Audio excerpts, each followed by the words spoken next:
The wrench slipped from Marcus Chen's oil-stained fingers as the rumble of 90 motorcycles shook every bolt in his small repair shop.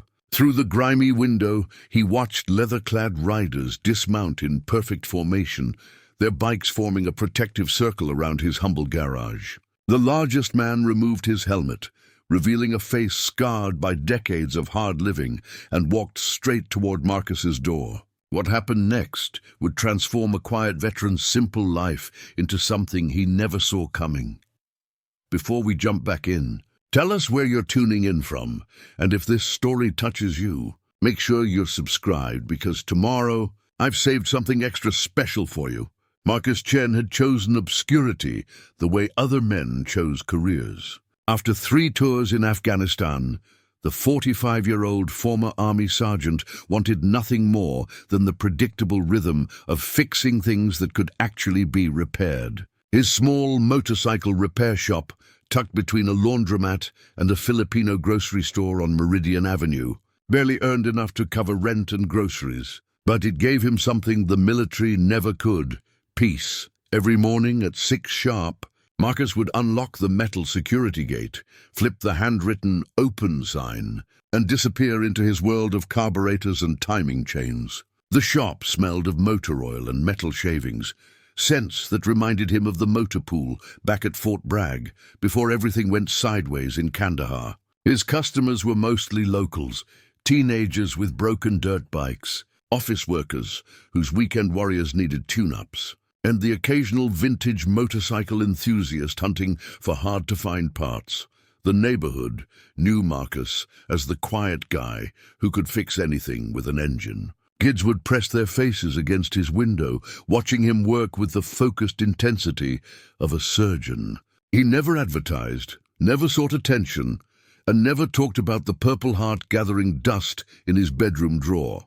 The shrapnel in his left leg ached when it rained, but his hands remained steady, and that was all that mattered. His daily routine was sacred. Coffee at dawn, inventory check by 7, first customer usually arrived around 8:30. Mrs. Rodriguez from next door would bring him homemade tamales every Tuesday, the only social interaction he genuinely enjoyed. She understood silence, having lost her own husband to war decades earlier. They would sit on the plastic chairs outside his shop, eating in a comfortable quiet while watching the neighborhood wake up. The shop itself was a monument to organized chaos. Motorcycles in various stages of repair lined the walls like sleeping metal beasts. Hand tools hung on pegboards with the precision of a military armory. Every wrench, every socket, every screwdriver had its designated place. Marcus had learned long ago that control over small things helped manage the larger chaos that lived in his head. He specialized in older bikes, the kind that required actual skill rather than computer diagnostics. A 1985 Honda Shadow with electrical problems, a vintage Triumph Bonneville that hadn't run since the Carter administration, a Harley Sportster whose owner had given up hope until word spread about the quiet mechanic who could resurrect the dead. Marcus never promised miracles, but he delivered them with startling regularity. The war had taken much from him: his hearing in his right ear, full mobility in his left leg, and his ability to sleep through the night without dreaming of roadside bombs. But it had also given him something unexpected: patience. Infinite, methodical patience. He could spend hours troubleshooting a single electrical connection, tracing wires with the same careful attention he once used to scan rooftops for snipers. His reputation grew slowly, organically, the way trust develops in tight-knit communities. No flashy website, no social media presence, just word-of-mouth recommendations from satisfied customers. "Take it to Marcus" became the standard advice for anyone with motorcycle troubles in a 20-mile radius. He charged fair prices, did honest work, and never tried to upsell unnecessary repairs. The neighborhood respected his privacy. They knew he was a veteran. The military bearing was impossible to hide, but nobody pressed for details. The grocery store owner, Mr. Patel, would nod politely when Marcus came in for his weekly supplies. The teenagers who loitered outside the convenience store would quiet their music when they saw him walking by, not from fear, But from an instinctive recognition of someone who had earned his peace, Marcus had built his sanctuary carefully, deliberately, like a fortress against the chaos of the outside world. His small apartment above the shop was spartanly furnished, a bed, a table, 2 chairs, and a television he rarely watched. Photos from his army days remained boxed in the closet. The future stretched ahead like an empty highway, predictable and safe. The first sign of trouble came on a humid Thursday in late September. Marcus was rebuilding a carburetor when he noticed the unusual quiet outside. Meridian Avenue was never silent during lunch hour, but today the normal sounds of traffic and conversation had vanished. He stepped outside, wiping his hands on a shop rag, and saw why. 3 motorcycles were parked across the street, their riders standing in formation like soldiers. But these weren't military men. Their leather vests bore patches and insignia that Marcus recognized from intelligence briefings years ago. The Iron Jackals, one of the most notorious motorcycle clubs in the region. They weren't customers looking for repairs. The largest rider, a man with arms like tree trunks and a beard that reached his chest, was studying Marcus's shop with the calculating gaze of a predator evaluating prey.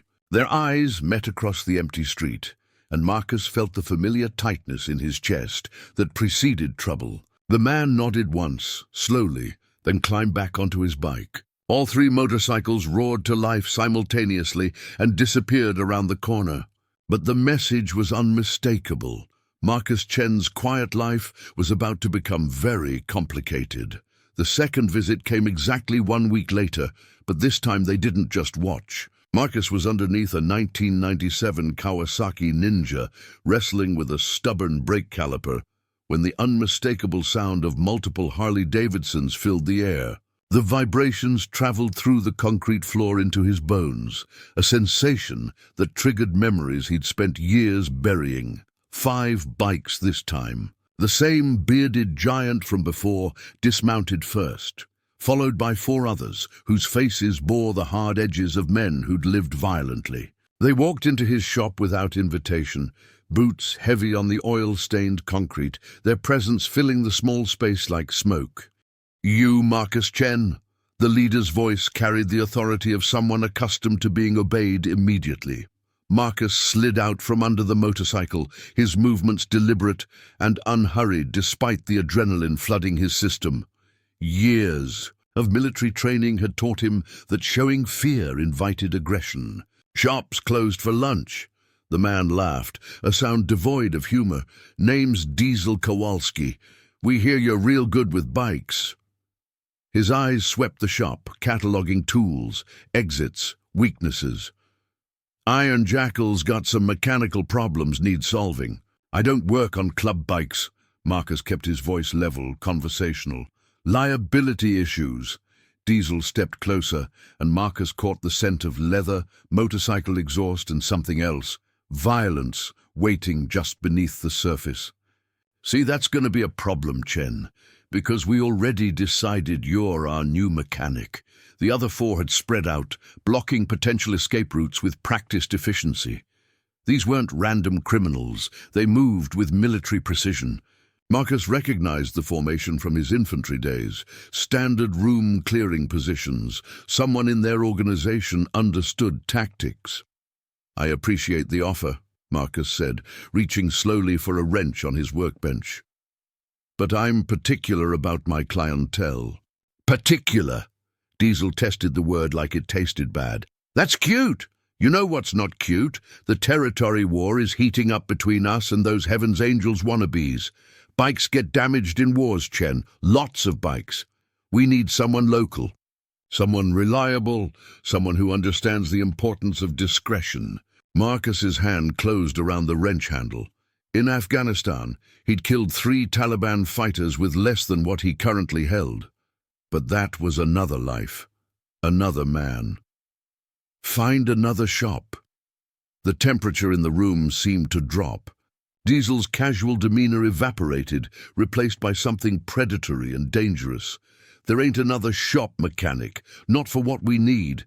You see, we don't just need repairs. We need modifications, custom work, the kind that makes bikes faster, quieter, better for certain activities that require enhanced performance. Marcus understood immediately. They weren't talking about weekend rides or motorcycle shows. They wanted him to weaponize their machines, turn them into tools of war. The same skills that made him an exceptional mechanic.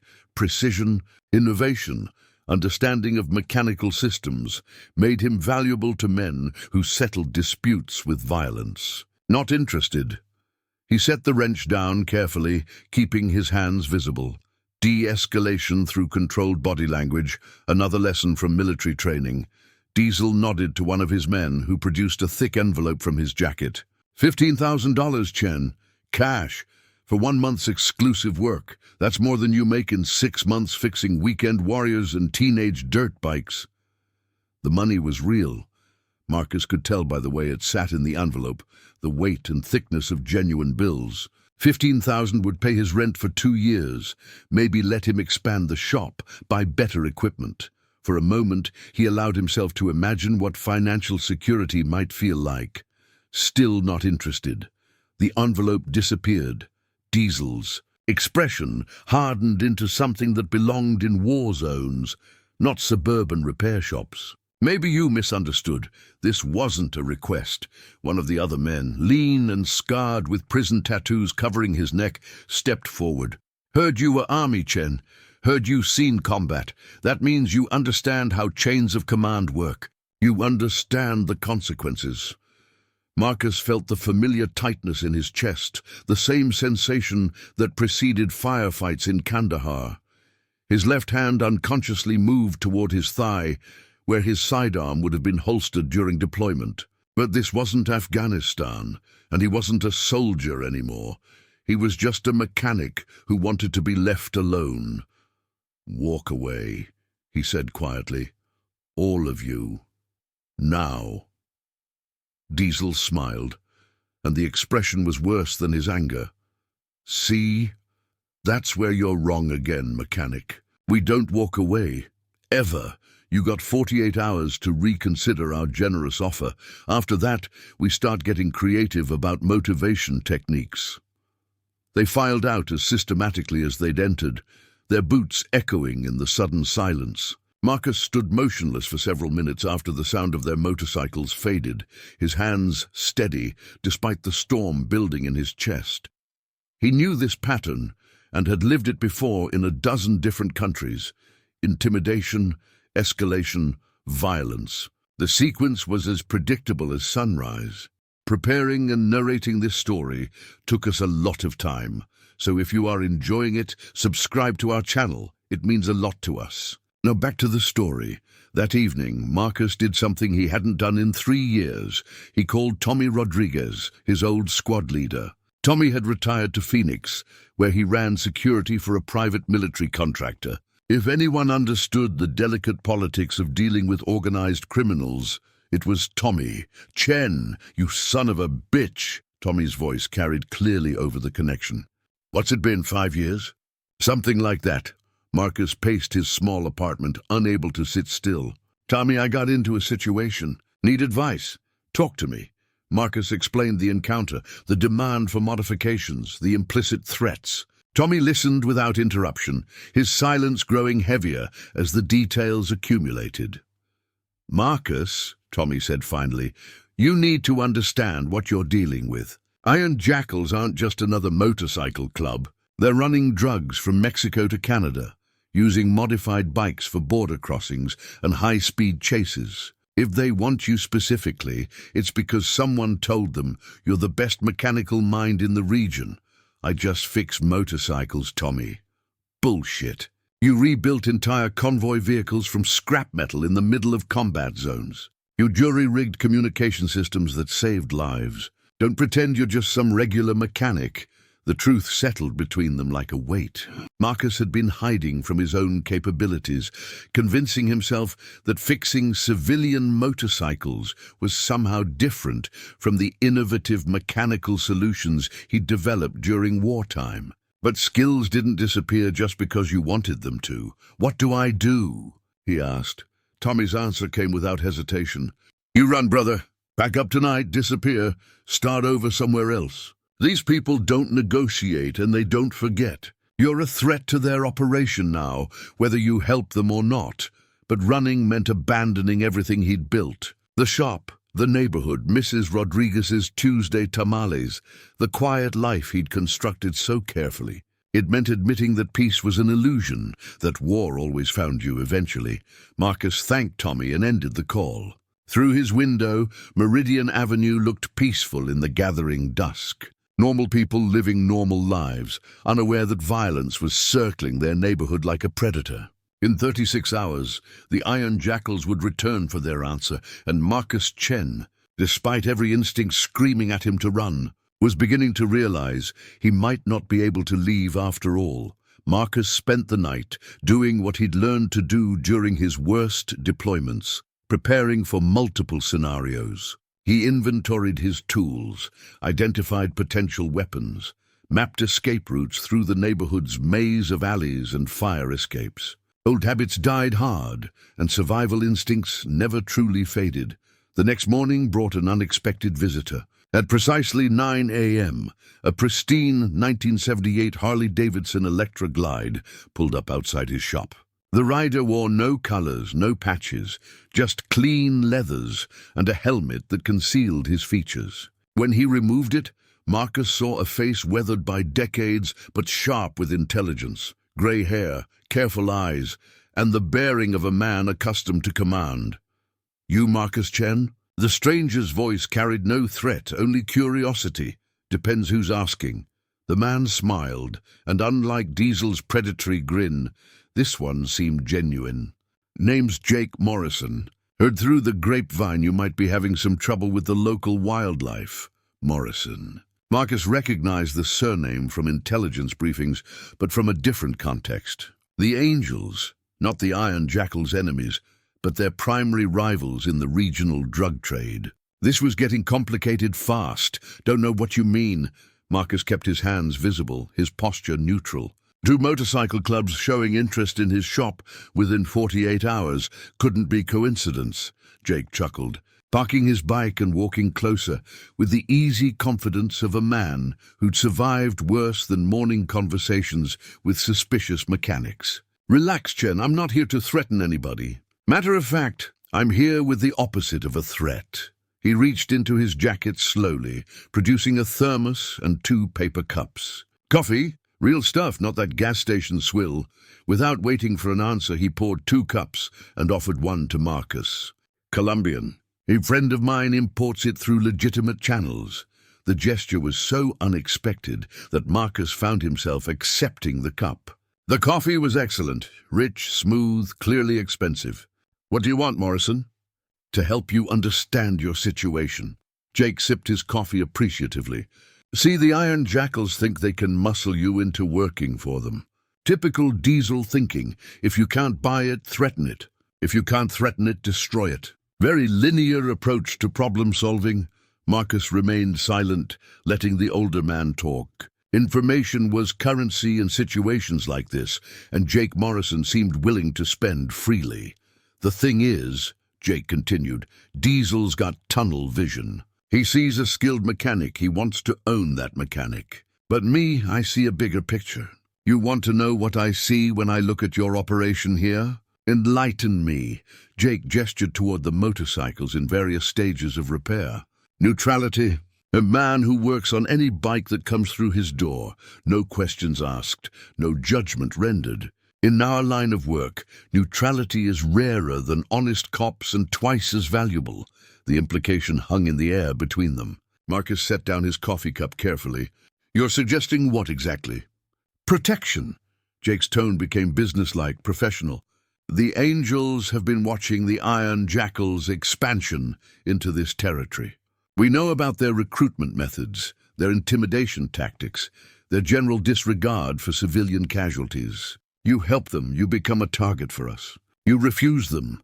He shrugged eloquently. And if I work with you instead? That's the beautiful thing, Chen. We don't want you to work with us. We want you to work for everyone except them. Jake pulled out a slim envelope, much smaller than Diesel's bulky payoff attempt. $5,000. Not for exclusive services, not for modifications or weapons work. Just for maintaining neutrality and refusing to service Iron Jackal bikes. Marcus opened the envelope. 50 crisp $100 bills. Legitimate payment for essentially continuing his current business practices. And in return, the angels guarantee your safety and the safety of your shop. Anyone comes around here threatening you or your customers, they answer to us. Think of it as a neighborhood watch with better motorcycles. The offer was seductive in its simplicity. No moral compromise, no illegal modifications, just protection money disguised as a legitimate business transaction. But Marcus had learned not to trust anything that seemed too easy. What's the catch? Jake laughed, a sound genuinely filled with appreciation. There's always a catch, isn't there? The catch is that this territory dispute between the angels and the jackals is heating up. Has been for months. We've been trying to handle it diplomatically, but Diesel's not much for talking when he can intimidate instead, meaning it's going to get ugly before it gets better. Your shop sits right on the boundary line between our territories. Swiss neutrality sounds great in theory, but when armies start marching, even Switzerland gets nervous. Marcus studied Jake's face, looking for deception and finding only pragmatic honesty. How ugly? The kind of ugly that makes local news. The kind that brings federal attention to businesses that prefer operating without scrutiny. Jake drained his coffee cup and crushed it deliberately. The Angels have been in business for 40 years, Chen. We didn't survive 4 decades by being stupid or unnecessarily violent. We prefer stability, predictability, and long-term thinking. And the Jackals? The Jackals are relatively new money, 15 years in operation, maybe 20 tops. Diesel took over the club 5 years ago when the previous president got himself killed in a prison fight. He's been expanding aggressively ever since, stepping on toes, breaking agreements, generally pissing off everyone who matters. Marcus was beginning to understand the larger picture. The Angels weren't just another criminal organization. They were the established power structure, and the Iron Jackals represented dangerous chaos. In military terms, this was insurgency versus occupying force, with his shop positioned directly in the contested zone. Let me guess, Marcus said. Diesel's been encroaching on Angel territory and you're drawing a line in the sand, more like drawing a line in concrete. We've tolerated his expansion south of the river, even let him have the docks without a fight. But this neighborhood? Jake shook his head. This is generational Angel territory. Our members' families live here. Our legitimate businesses operate here. We're not giving it up without a proper war. The word hung between them like a loaded weapon. War. Not the metaphorical conflict between rival businesses, but actual organized violence with casualties and federal investigations and newspaper headlines. Marcus felt the familiar tightness in his chest that preceded violence. And you want me to choose sides? I want you to choose survival. Jake's expression hardened slightly. Diesel's coming back tomorrow for your answer. When you tell him no, and you are going to tell him no, he's going to escalate. That's when the shooting starts.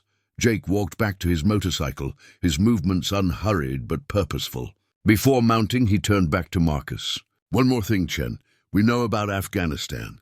We know about your Purple Heart, your combat record, your technical innovations under fire.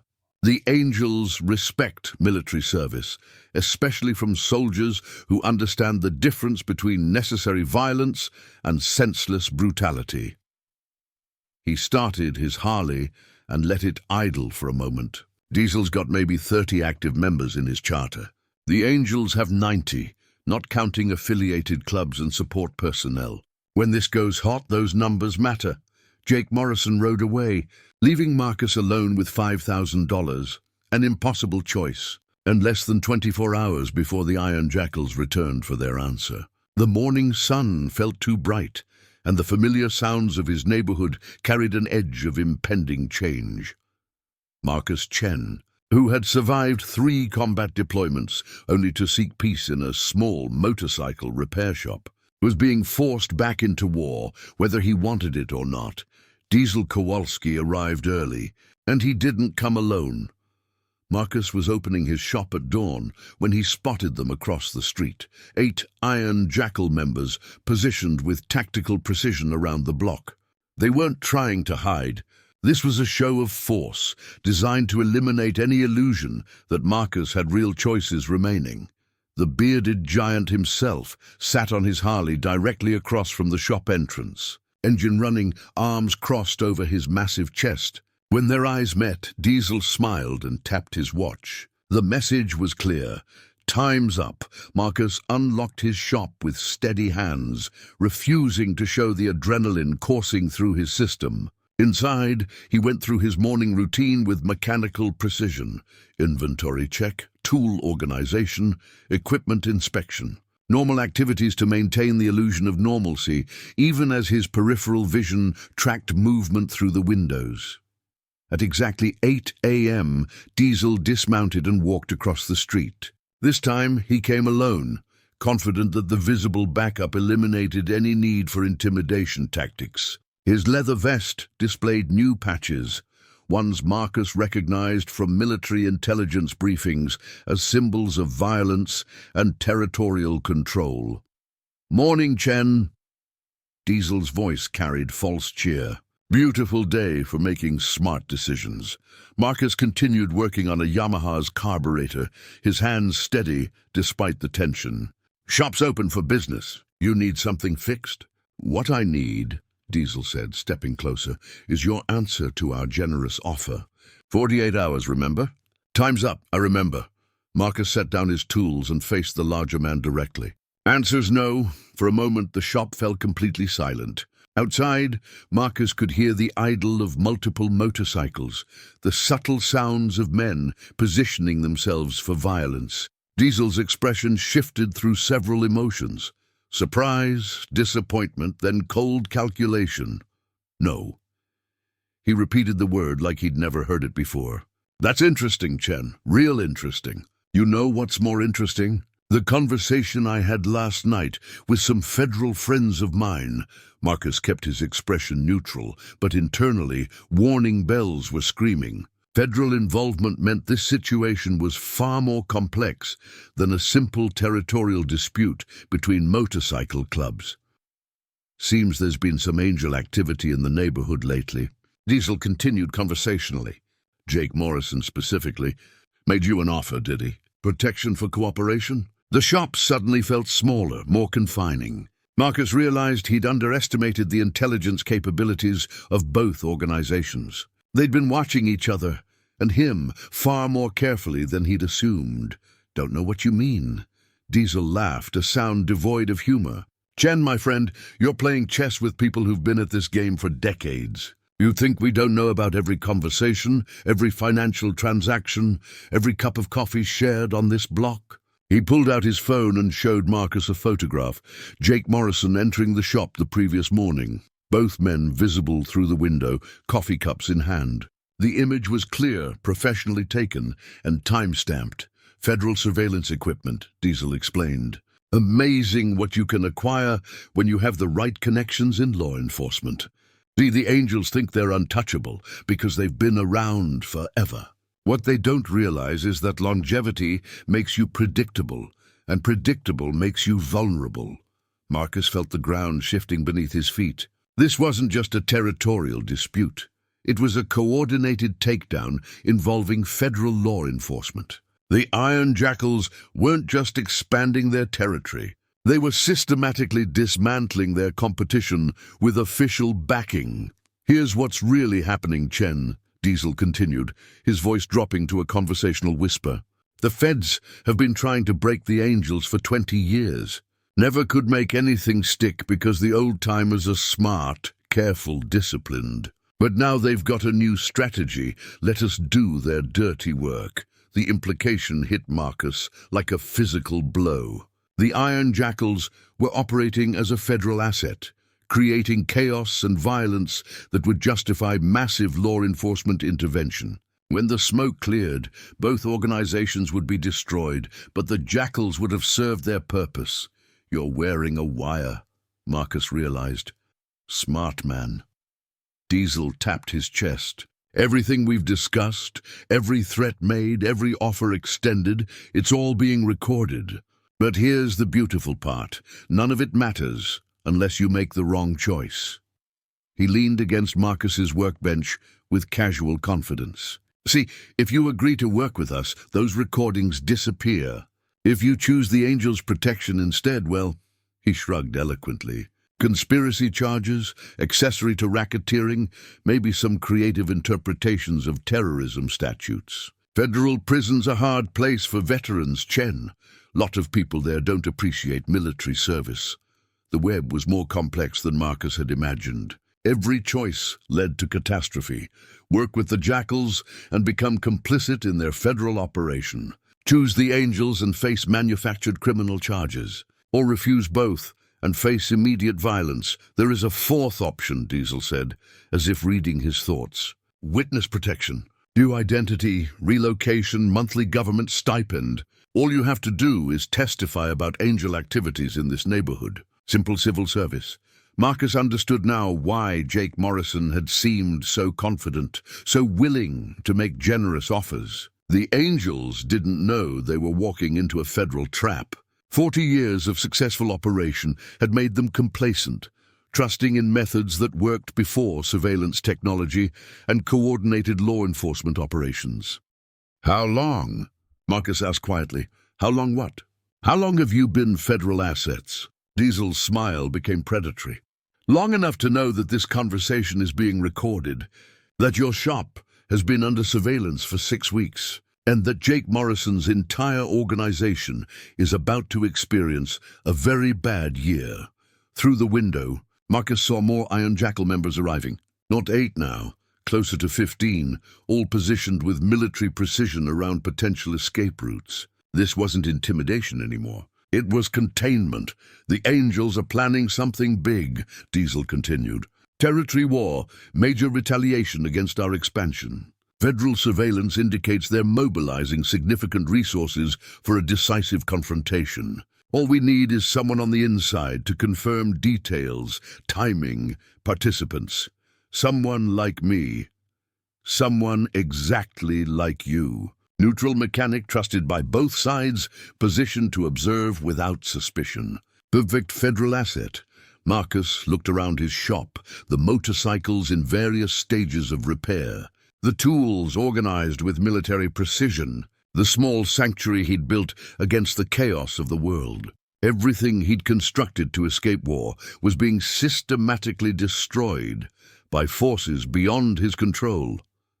What happens if I refuse all of it? He asked. No Jackals, no Angels, no federal cooperation. Just pack up and leave. Diesel's expression hardened. Then you become a loose end, Chen. And federal operations don't tolerate loose ends. The threat was clear and final. Marcus had stumbled into a complex operation involving organized crime, federal law enforcement, and systematic betrayal. There was no neutral ground, no Switzerland in this particular war. I need time to think. Time's up, remember? The Angels are expecting an answer about their protection offer. We're expecting an answer about our employment opportunity. The feds are expecting an answer about cooperation. Diesel checked his watch theatrically. I'd say you've got about 10 minutes before someone starts getting impatient. Outside, the number of motorcycles continued growing. Marcus counted at least 20 Iron Jackal members now, their bikes forming an increasingly tight perimeter around his shop. But in the distance, he could hear something else.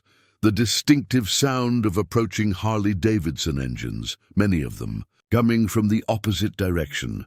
Jake Morrison had warned him that when the shooting started, numbers would matter. The Angels had 90 members, and from the growing rumble approaching from the south, Marcus suspected he was about to meet all of them.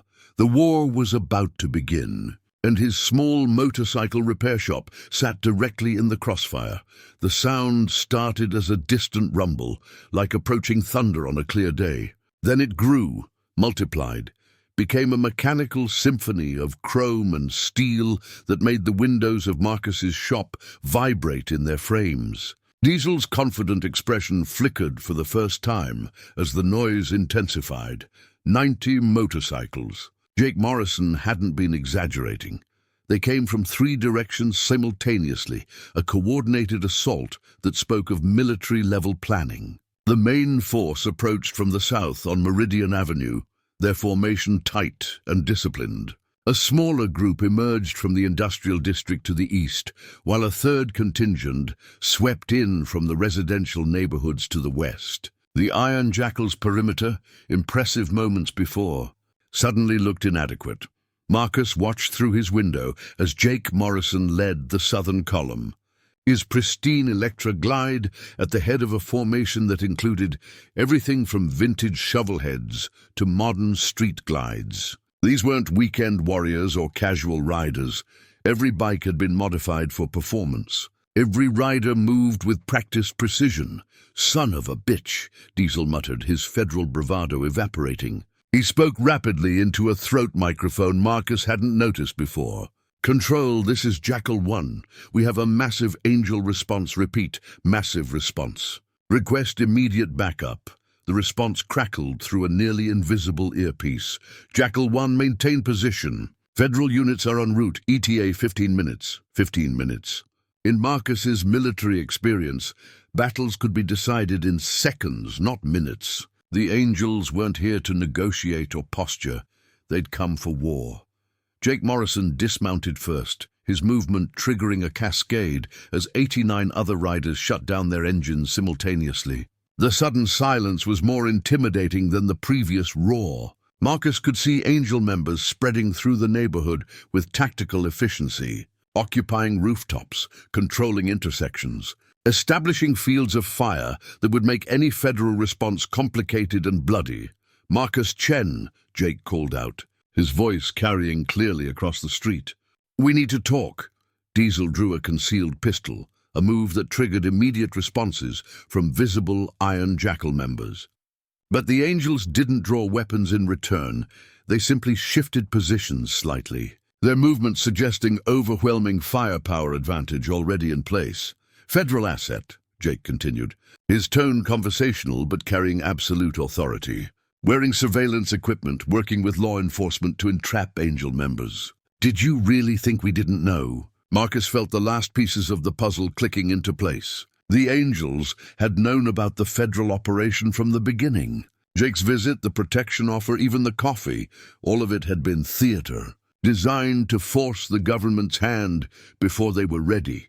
"You set this up," Marcus realized, looking at Jake. "You wanted them to reveal themselves." 40 years in business teaches you things," Jake replied. "Like how to recognize federal surveillance, how to identify assets, how to force premature action from impatient prosecutors." He gestured toward Diesel. "Your friend there thought he was running a sophisticated entrapment operation. What he actually did was expose the entire federal strategy." Diesel's face had gone pale beneath his beard. The throat microphone crackled with increasingly urgent demands for status updates, but he seemed frozen by the tactical nightmare unfolding around him. "See, Marcus," Jake continued, "the feds made a classic mistake. They assumed criminal organizations operate like military units, hierarchical, predictable, vulnerable to decapitation strikes. What they didn't understand is that the Angels survived 4 decades by thinking like guerrilla fighters. Angel members had taken positions throughout the neighborhood with precision that spoke of extensive advance planning. Mrs. Rodriguez's grocery store, the laundromat, the convenience store, all had been evacuated. Their owners presumably warned and relocated before the operation began. The Angels hadn't just brought overwhelming force. They'd prepared the battlefield. "Control, Jackal 1, Diesel spoke urgently into his microphone. "We need immediate extraction." "Repeat, immediate extraction." The response was pure static. Marcus realized the Angels had probably deployed electronic countermeasures, jamming communications to prevent federal coordination. Every tactical advantage the Iron Jackals thought they possessed was being systematically eliminated. "Let me explain your situation," Jake said, addressing both Marcus and Diesel, but speaking primarily for the federal listeners he knew were monitoring. "The Iron Jackals have been operating as government assets for 18 months. gathering intelligence, creating prosecutable incidents. Building cases against Angel leadership, he began walking closer. His movements casual, despite the weapons undoubtedly trained on him from multiple directions. What they didn't know is that we've been feeding them carefully crafted disinformation for most of that time. Every intelligence breakthrough, every inside contact, every piece of evidence they thought they were gathering, we controlled it all. Marcus began to understand the true scope of what he'd witnessed. The Angels hadn't just survived federal investigation. They'd turned it into a weapon against their enemies. The Iron Jackals, thinking they were federal assets, had actually been Angel assets gathering evidence of government corruption and illegal surveillance. The recordings you've been making, Jake continued, document extensive constitutional violations, entrapment, illegal surveillance, conspiracy to manufacture evidence. Every federal agent involved in this operation is facing criminal liability. Diesel's weapon trembled in his grip. Around him, Iron Jackal members were beginning to realize they were surrounded, outnumbered, and out of options. Several had already begun backing toward their motorcycles, but Angel positioning made escape impossible. "Marcus," Jake said, finally addressing him directly, "you have a choice to make. Not between criminal organizations, not between federal cooperation and witness protection. Between truth and lies, between justice and corruption." He pulled out a thick manila envelope, different from the money he'd offered previously.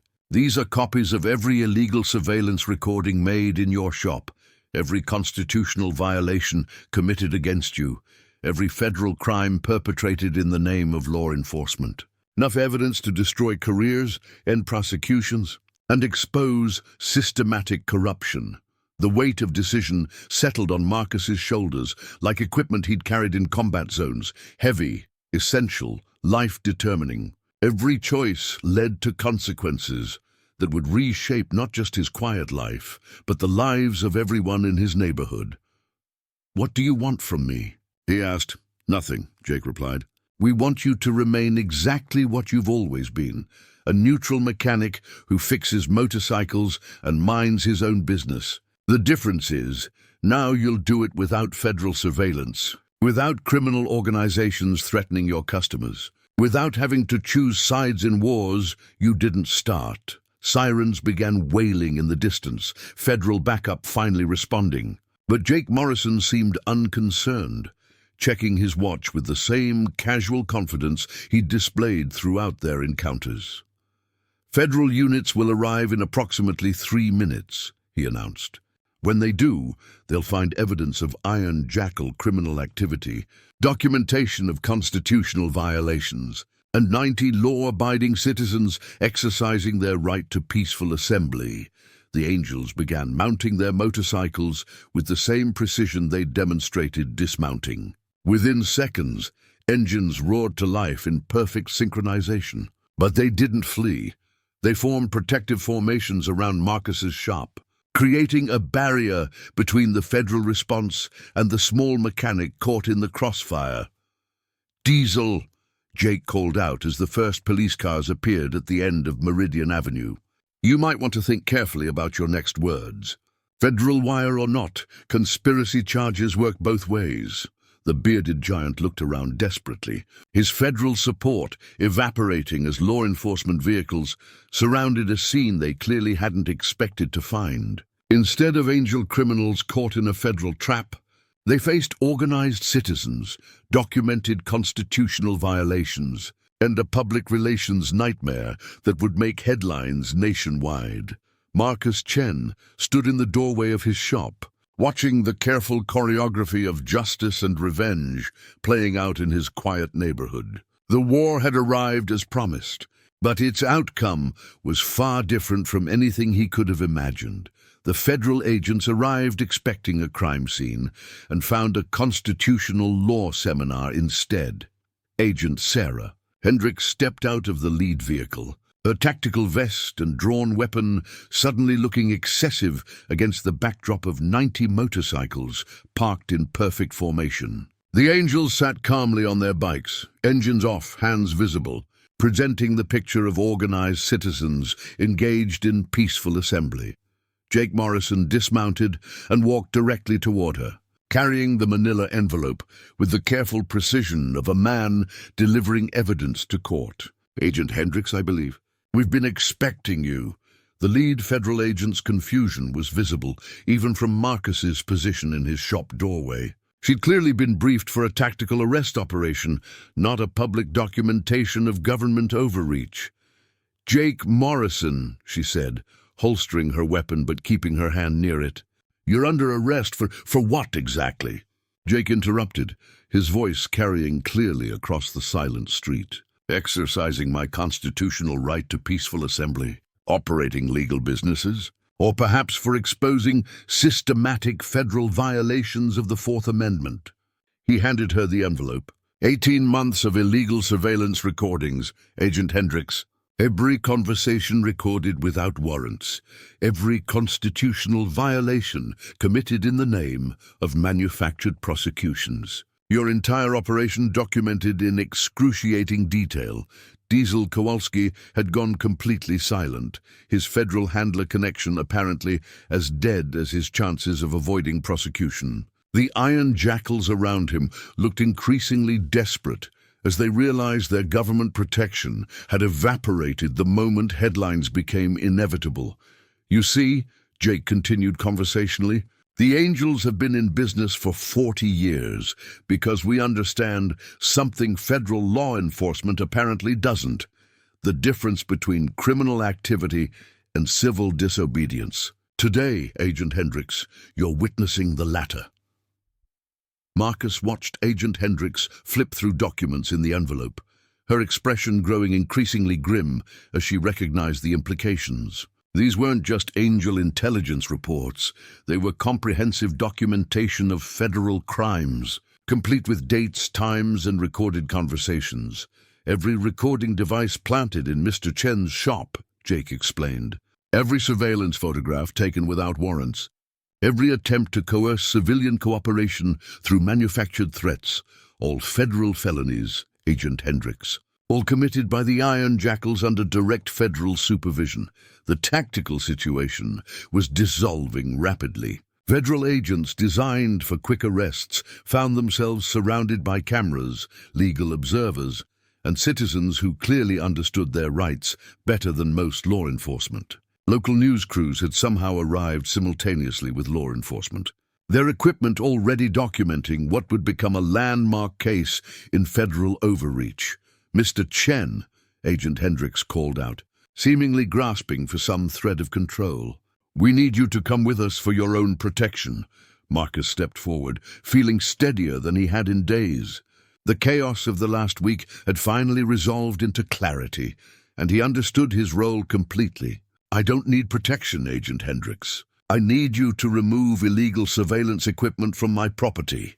Jake nodded approvingly and gestured to several Angel members, who began systematically locating and disabling recording devices with the efficiency of professional technicians. Each device was photographed, documented, and placed in evidence bags with chain of custody procedures that would make prosecutors weep. "This is a federal investigation," Agent Hendricks protested. But her authority was crumbling visibly.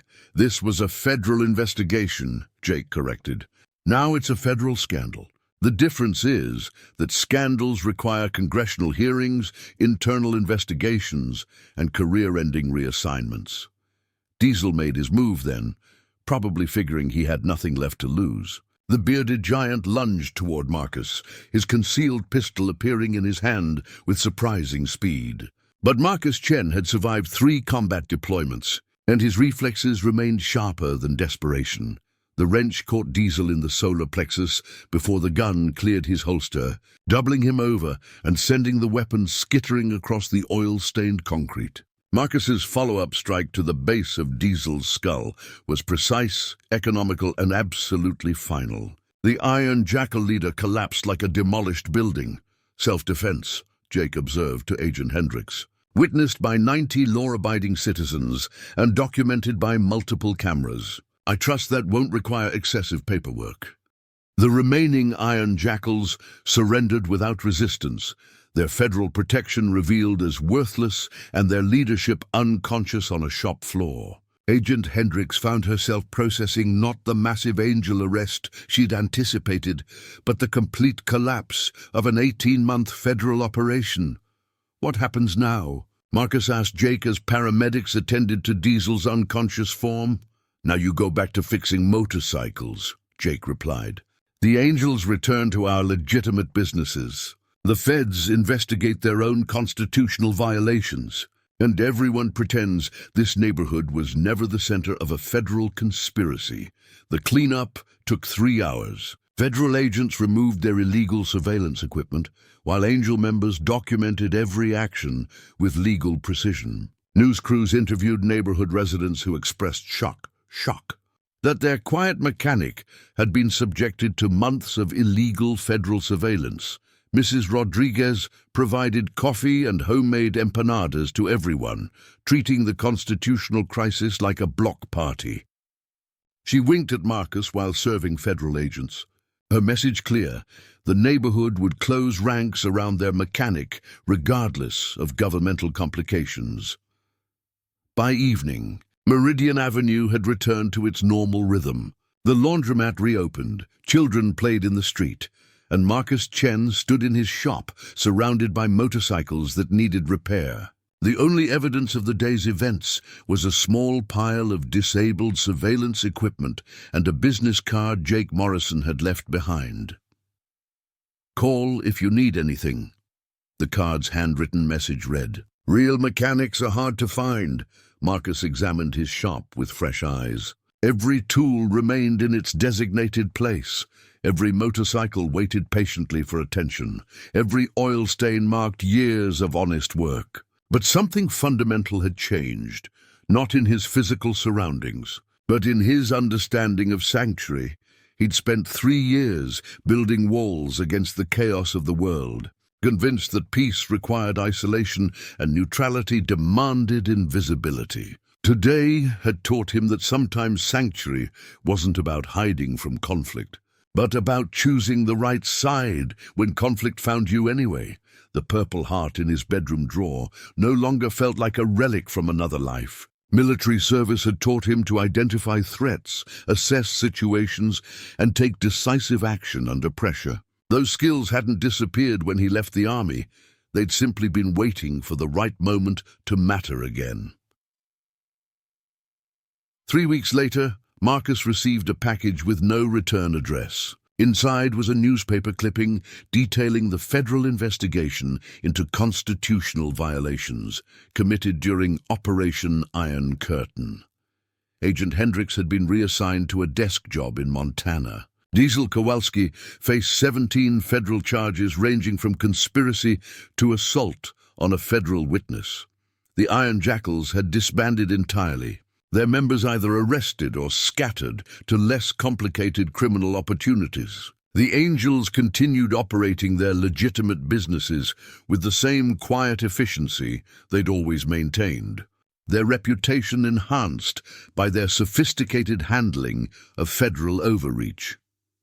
Marcus Chen returned to his routine. Coffee at dawn, inventory by 7, first customer around 8:30. But now, when motorcycles rumbled past his shop, their riders nodded respectfully. Word had spread through the community that the quiet mechanic was someone who could be trusted, someone who understood the difference between right and wrong, someone who would stand his ground when it mattered. Mrs. Rodriguez still brought tamales every Tuesday, but now their comfortable silences carried a different quality, the shared understanding of people who had witnessed their neighborhood defend itself against forces that would have destroyed. Marcus never did learn exactly how Jake Morrison had orchestrated the Angels' counter-operation, how they'd identified federal surveillance, or how they'd managed to turn an entrapment scheme into a constitutional rights victory. Some questions didn't require answers.